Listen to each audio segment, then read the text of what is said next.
सरगोदा की सड़कों पर करोड़ों रुपए की लागत से नस्ब जदीद ट्रैफिक सिग्नल नकारा। मज़ीद तफसीलात बता रहे हैं ब्यूरो चीफ काशिफ।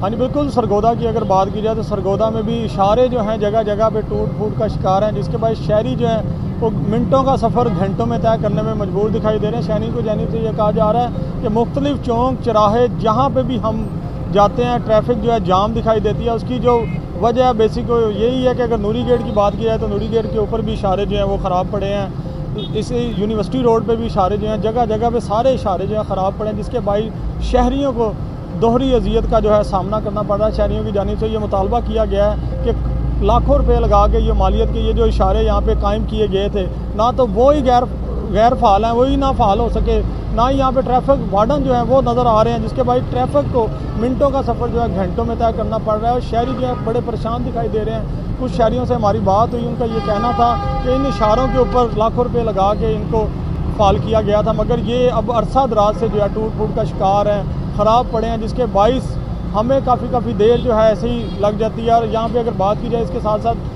कि सिविल हॉस्पिटल के बिल्कुल सामने भी जो इशारे हैं वो भी बिल्कुल ख़राब पड़े हैं, जिसके बाइस अगर वहाँ पे एम्बुलेंस की अगर बात की जाए तो वो भी कई घंटे जो है रश के अंदर फंसी रहती है, जिसके बाइस मरीजों को भी दुश्वारी का सामना करना पड़ रहा है। इसके साथ साथ अगर मैं ये आपको बताता चलूँ कि इशारों को अगर फ़ाल किया जाए तो ट्रैफिक का जो बहाव है उसको कम किया जा सकता है। जी।